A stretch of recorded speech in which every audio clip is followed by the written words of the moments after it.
another story time with Dr Seuss. Okay, well, I thought I would do another very popular one. Horton Hears A Who. So here we go.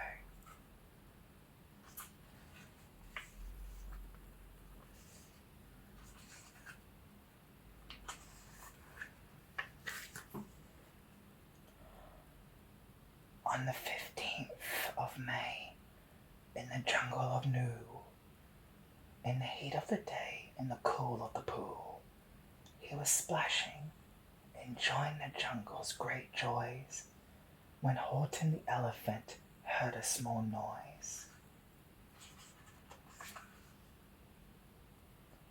So Horton stopped splashing. He looked towards the sound. That's funny, thought Horton. There's no one around. Then he heard it again, just a very faint yelp, as if some tiny person were calling for help. I'll help you, said Horton. But who are you? Where? He looked and he looked. He could see nothing there but a small speck of dust blowing past through the air.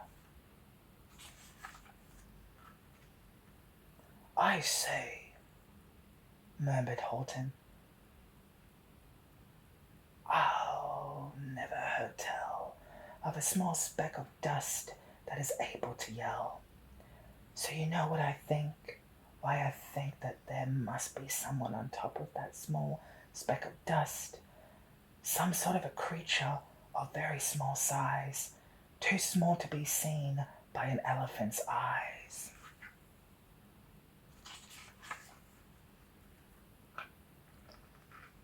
Some poor little person who's shaking with fear.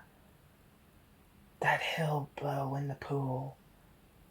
He has no way to steer. I'll just have to save him, because after all, a person's a person, no matter how small. So gently, and using the greatest of care, the elephant stretched his great trunk through the air, and he lifted the dust speck and carried it over, and placed it down, safe, on a very soft clover. Hump, humphed the voice. 'Twas a sour kangaroo, and the young kangaroo in her pouch said, hump, too. Why, that speck is as small as the head of a pin. A person on that? Why, there never has been. Believe me, said Horton, I tell you sincerely, my ears are quite keen, and I heard them quite clearly. I know there's a person down there, and what's more, quite likely there's two, even three, even four, quite likely. A family, for all that we know. A family with children just starting to grow. So please, Horton said, as a favor to me, try not to disturb them. Just please, let them be.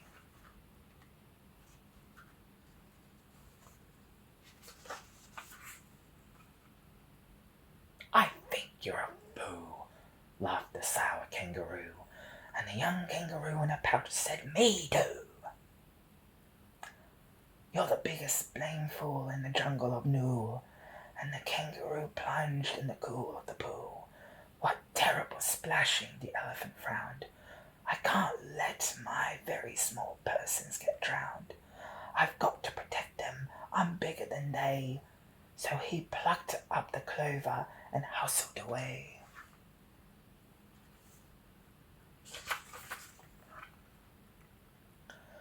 Through the high jungle tree tops the news quickly spread.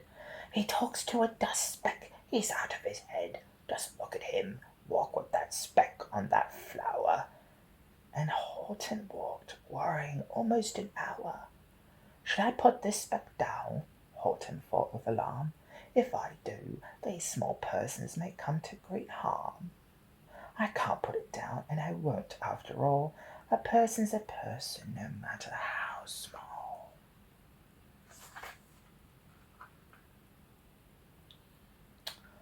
Then Horton stopped walking. The speck voice was talking. The voice was so faint he could just barely hear it. Speak up, please, said Horton. He put his ear near it. Now the writing's very small, so I'll just have to. My friend, came the voice. You're a very fine friend. You've helped all us folks on this dust speck no end. You've saved all our houses, our ceilings and floors. You saved all our churches and grocery stores. You mean, Horton gasped, you have buildings there too?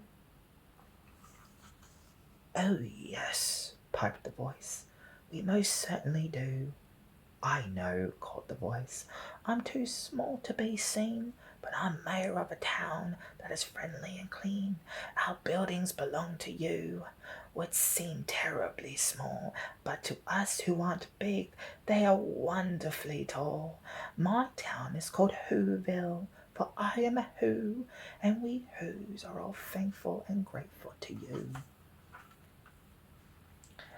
And Horton called back to the mayor of the town, You're safe now, don't worry, I won't let you down.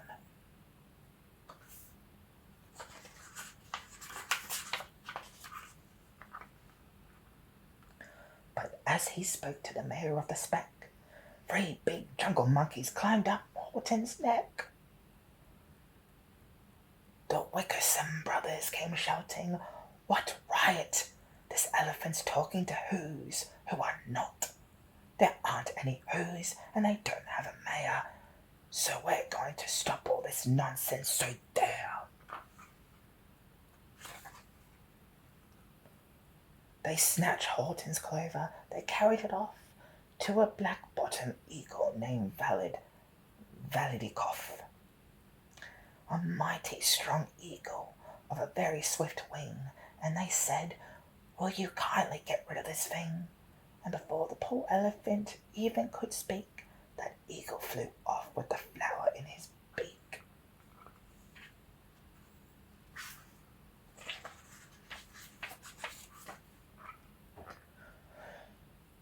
All that late afternoon and far into the night, that black-bottomed bird flapped his wings in fast flight, while Horton chased after with groans over stones that tattered his toenails and battered his bones, and begged, Please don't harm all my little folks, who have as much right to live as us bigger folks do. But far, far beyond him that eagle kept flapping, and over his shoulder called back, Quit your yapping. I'll fly the night through. I'm a bird, I don't mind it, and I'll hide this tomorrow where you'll never find it.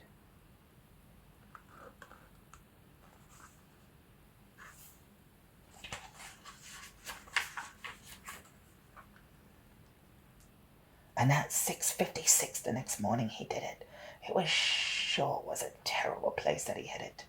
He let that small clover drop somewhere inside of a great patch of clovers 100 miles wide. Find that, sneered the bird, but I think you will fail, and he left with a flip on his black bottom tail.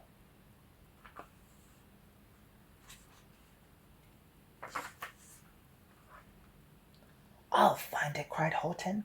I'll find it or bust. I shall find my friends on my small speck of dust, and clover by clover with care, he picked up and searched them, and called, Are you there? But clover by clover he found that the one that he sought for was just not around, and by noon poor old Horton, more dead than alive, had picked, searched, and piled up 9,005.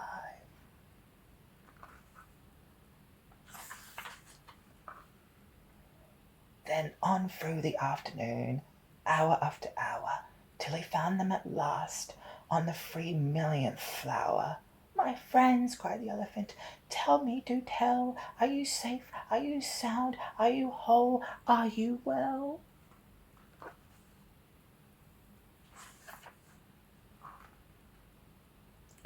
From down on the speck came the voice of the mayor. We're really had trouble, much more than our share.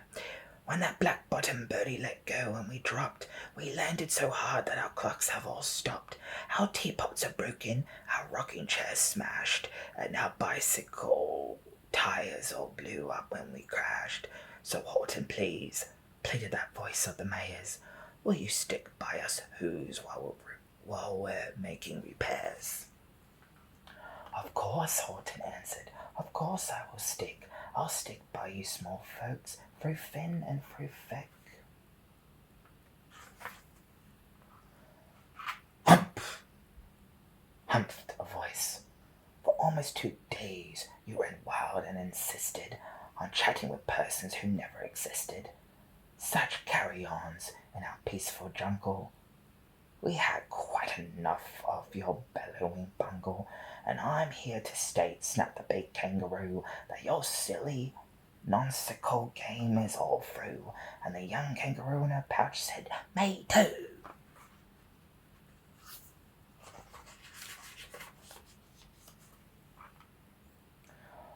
With the help of the Wickersham brothers and dozens of Wickersham uncles and Wickersham cousins and Wickersham in-laws, whose help I've engaged, you're going to be roped and you're going to be gauged. And as for your dust speck, ha, that we shall boil in a hot steaming kettle of bizzle nut oil. Boil it, gasped Horton.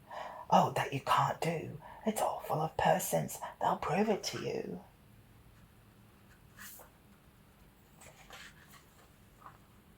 Mr. Mayor, Horton called, Mr. Mayor, you've got to prove that you're really out there. So call a big meeting, get everyone out, make Who holler, make every Who shout, make every Who scream. If you don't, every Who is going to end up in a buzzle net stew.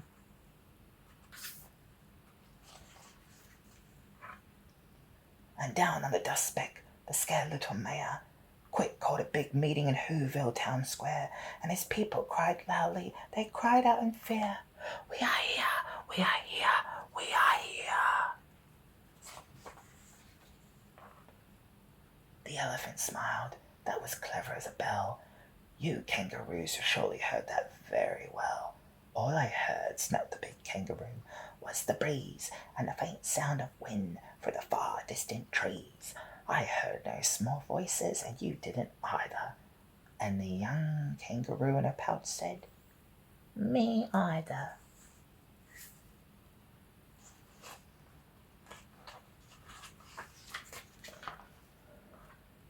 Grab him, they shouted, and cage the big dope. Lasso his stomach with 10 miles of rope. Tie the notes tight so he'll never shake loose. Then dunk that dumb speck in the bizzle nut juice. Horton fought back with great vigor and vim, but the Wickersham gang was too many for him. They beat him, they mauled him, they started to howl him into his cage, but he managed to call to the mayor, don't give up, I believe in you all. A person's a person, no matter how small. And you, very small persons, will not have to die if you make yourselves heard, so come on now and try. The mayor grabbed a tom-tom. He started to smack it, and all over Hillville they whooped up a racket. They rattled tin kettles, they beat on brass pans, on garbage bale tops and old cranberry cans. They blew on bazookas and blasted great toots, on clarinets, oomph pumps, and boom pumps and flutes.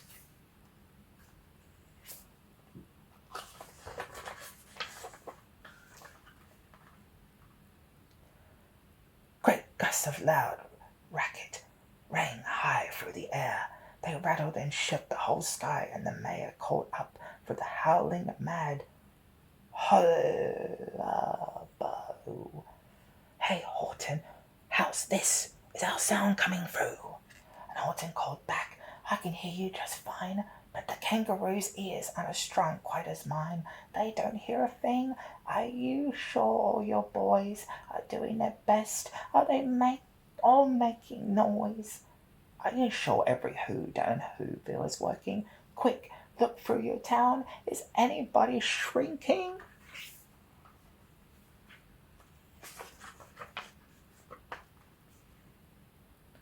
Through the town rushed the mayor, from the east to the west, but everyone seemed to be doing his best. Everyone seemed to be yapping or yipping. Everyone seemed to be beeping or bipping. But it wasn't enough. All this ruckus and roar. He had to find someone to help him make more. He raced through each building. He searched floor to floor.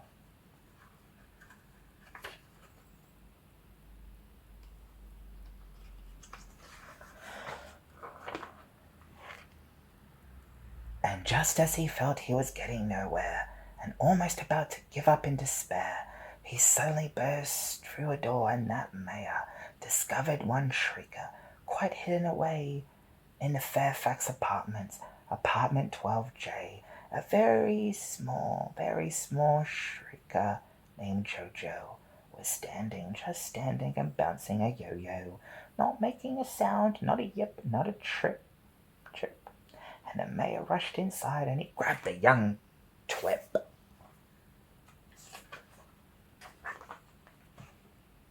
And he climbed with the lad up the Ethelberg Tower. This, cried the mayor, is your town's darkest hour. The time for all Whos who have blood that is red to come to the aid of their country, he said. We've got to make noises in greater amounts, so open your mouth, lad, for every voice counts. Thus he spoke as he climbed. When they got to the top, then the lad cleared his throat and he shouted, Yah!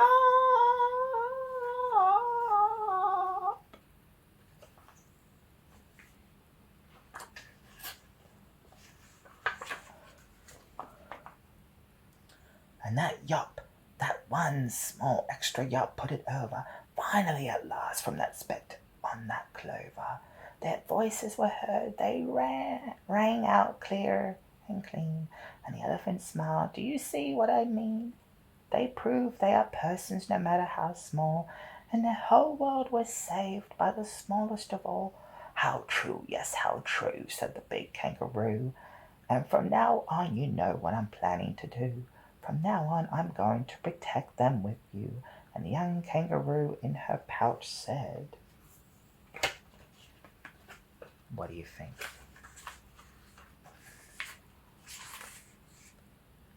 Me too. From sun in the summer, from rain when it's fallish, I'm going to protect them no matter how smallish.